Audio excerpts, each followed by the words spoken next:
Olá vestibulando, eu sou o professor Renato Amigo, professor de Química e integrante da equipe da Central de Vestibulares aqui do Liceu Jardim. E ufa, terminaram as provas das primeiras fases dos grandes vestibulares, a saber, Unesp, Unicamp, Fuvest, e agora você deve estar preocupado com a sua preparação para a segunda fase. E o que os nossos professores resolveram fazer? Eles resolveram gravar algumas aulas com dicas, com resolução de exercícios, com algumas orientações para você ficar um pouco mais tranquilo e ter aquele desempenho legal que você espera para que você possa ingressar na tão sonhada vaga na universidade. Então, bora lá! Vamos assistir mais um vídeo então com um mega professor aqui do Liceu Jardim.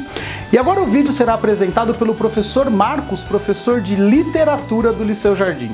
Olá pessoal, tudo bem? Hoje eu vim aqui para conversar um pouco com vocês sobre a segunda fase de português da Fuvest e pensar um pouquinho sobre a prova, especialmente de literatura e de redação.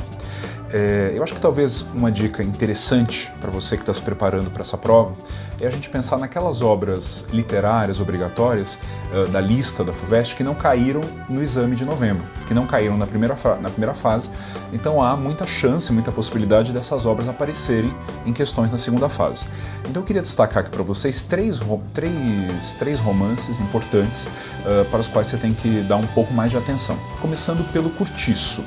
Essa obra não apareceu na primeira fase e é importante que a gente lembre que a Fuvest, sempre que cobra esse romance, seja em questões de primeira ou de segunda fase, ela tende a enfatizar alguns aspectos dessa obra, particularmente a adesão do Aloysio Azevedo, o autor do Curtiço, às ideias deterministas da sua época. Nós sabemos que o Curtiço é um romance naturalista, é o maior exemplar da literatura naturalista aqui no Brasil, e é uma literatura cientificista, ou seja, uma literatura que tenta, que propõe analisar a sociedade com base em ideias científicas, entre elas as ideias deterministas.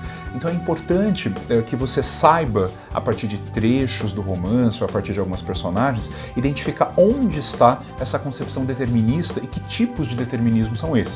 Por exemplo, a gente não pode esquecer de um personagem importantíssimo da obra, que é o Jerônimo, aquele português que no início do romance é um imigrante, que se muda para o Curtiço com a sua esposa Piedade e no início nos é apresentado como um homem forte, trabalhador, honesto, bom marido, ótimo pai, só que ao longo do romance, à medida em que ele vai sendo corrompido pelo meio em que ele se insere, que é o Curtiço, um universo de degradação moral, ética, ele vai se transformando, ele vai perdendo a sua personalidade, ele vai sendo determinado pelo meio, é o determinismo de meio ou determinismo mesológico, que, como é um romance experimental, um romance que é uma espécie de experimento social, o Jerônimo seria um exemplar, uma comprovação de que esse determinismo de meio acontece.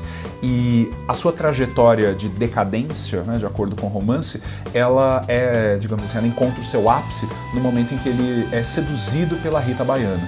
E, seduzido por ela, ele abandona a esposa, ele deixa de cuidar da filha, ele passa a beber, ele deixa de ser aquele homem ideal que ele se apresentava, como ele se apresentava no início do romance. Então nós temos aí na história do Jerônimo o determinismo de meio. Enquanto na Rita Baiana, essa outra personagem importante, nós temos o determinismo biológico, ou como se dizia então, o determinismo de raça. Os seus gestos, a sua dança, o seu jeito de ser, o seu comportamento fortemente erotizado, são explicados por uma questão biológica, pelo fato de ser mulata, ela está predisposta a agir dessa forma, ela está determinada, e esse determinismo é fatalista, não há como escapar, é uma determinação inescapável, ela é assim por ser mulata. E esse determinismo racial, ele aparece também em outra personagem muito importante do romance O Curtiço, que é a Bertoleza. Você deve se lembrar, ela é aquela escrava fugida que se relaciona com João Romão, se torna sua amante, barra empregada, barra escrava, ele a explora ao longo do livro. E logo no início da obra, você deve se lembrar, quando ela encontra o João Romão, o nosso narrador diz que ela se sentiu atraída pelo João Romão, pelo português, pelo branco, porque como toda negra, ela se sentia, entre aspas, atraída por um macho de raça superior. Veja que aí nós temos não só o determinismo racial, mas também a animalização, o zoomorfismo, que é um traço básico do naturalismo. Então é importante que você tenha isso em mente, a FUVEST pode cobrar esse aspecto, assim como a cena final do romance, que é emblemática e é inesquecível para qualquer um que já leu essa obra. Aquele momento em que o João Romão, vendo na Bertoleza um empecilho para sua ascensão social, especialmente para o seu casamento com a Zulmira, filha do Miranda, que consagraria o seu ingresso na nobreza, né? O Miranda era barão. Então, para se casar com a Zulmira, o João Romão tinha que se livrar da Bertoleza. E ele então resolve entregá-la para os seus antigos donos, mostrando a ela que aquela alforria que ele havia dado no início era falsa. E quando a Bertoleza entende que ela foi enganada, foi usada pelo João Romão, e que, portanto, teria que voltar ao cativeiro, voltar à condição de escrava, ela se suicida, né, com a mesma faca com a qual ela estava descamando peixe lá no fundo da cozinha. E essa cena é muito emblemática porque após o suicídio da Bertoleza, o João Romão é conduzido até a sala onde ele recebe uma condecoração de um grupo de abolicionistas.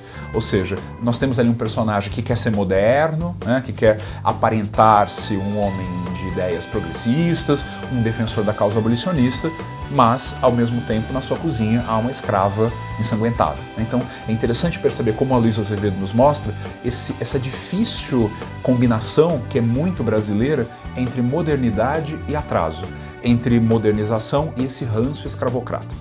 Isso quanto ao Curtiço. Agora, tem outro romance que não caiu na primeira fase, pode cair na segunda, que é A Relíquia, do Eça de Queiroz, que é um romance realista, é um romance de 1887, e o importante, assim, o mais importante para você lembrar desse romance é que ele tem tudo a ver com a estética realista do final do século XIX.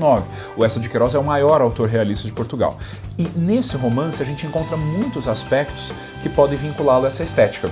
Para começar, a crítica às instituições, especialmente a burguesia e a religião, né? Nós temos ali a titia Patrocínio das Neves, que é a tia do protagonista, que também é narrador, Teodorico, e nós temos ali nessa figura uma mulher muito rica, uma mulher de posses, extremamente religiosa, extremamente apegada à igreja, mas nós vamos vendo ao longo do romance que é uma mulher extremamente amargurada, cruel, incapaz de perdoar. Então nós temos na figura da Titi a hipocrisia religiosa, que aparece também no Teodorico, né? Alguém que se finge de religioso o tempo inteiro apenas para abocanhar a fortuna da tia. E se a gente está falando no romance realista, é óbvio que a gente não pode esquecer do conceito de dissimulação. A Relíquia é um romance inteiro sobre a ideia do dissimular. A começar pelo Teodorico, que finge ser o que não é, né? Que pega uma relíquia, quer dizer, pega um galho retorcido em Jerusalém e transforma aquilo em relíquia sagrada. Então é como se o romance o tempo inteiro trabalhasse com essa ideia do dissimular, do fingir. Só que isso não está só na história das personagens, isso está principalmente no sonho que o Teodorico tem quando ele está em Jerusalém. E ele sonha que presencia a crucificação de Cristo e que a crucificação de Cristo teria sido uma encenação, uma armação, que Cristo não teria morrido na cruz, teria morrido depois teria sido enterrado em lugar desconhecido, mas ali, naquela armação, se criou uma religião. Portanto, ele está mostrando que a fé e que as crenças estão embasadas muitas vezes em mentiras, mas são essas mentiras que criam os mitos, e esses mitos alimentam as religiões. Então essa crítica do Eça de Queiroz realista à igreja, à dissimulação, à hipocrisia, é fundamental para você resolver qualquer questão de segunda fase sobre essa obra. E um terceiro romance, que não apareceu na prova da primeira fase, foi o Mayombe, do Pepe Tela. Sobre esse romance, a FUVEST sempre adora cobrar um ponto. Se você pegar questões de primeira ou de segunda fase, você vai perceber que esse aspecto é recorrente. É você perceber a estrutura narrativa desse livro, que não é uma estrutura narrativa convencional. Você deve se lembrar que o Mayombe é narrado por um narrador onisciente, né, que está contando a história, mas essa voz narradora é interrompida o tempo inteiro por outros narradores, em primeira pessoa, que são os próprios guerrilheiros angolanos do Mayombe. Ou seja, é um romance narrado por vários personagens, é um romance com múltiplas perspectivas, portanto é um romance polifônico. Então esse conceito é básico. Você tem que lembrar que o Mayombe é um romance polifônico, é um romance com muitas vozes, com múltiplas perspectivas, e isso tem um sentido, né? Como você deve se lembrar, o romance nos mostra que, naquele momento de guerra pela independência, não havia unidade entre os angolanos. Havia uma série de conflitos tribais, conflitos de base étnica, né? Rancores entre os grupos que compunham aquele território, o que dificultava a construção de uma noção de nacionalidade, do que seria o homem, a mulher angolana angolana, né? Então o nosso autor nos mostra que num país em construção ainda há uma diversidade de ideias, de pontos de vista, de raças, de etnias, e por isso o romance é fragmentado em muitas vozes, portanto é um romance polifônico. Esse é um ponto importante para você responder qualquer questão sobre esse livro na segunda fase. Então, quanto à literatura, claro que você vai dar uma olhada, uma revisada nas outras 6 obras literárias, mas quanto a esses 3, eu acho que você tem que prestar um pouco mais de atenção. Bons estudos, boas leituras e uma excelente prova de segunda fase para todos vocês.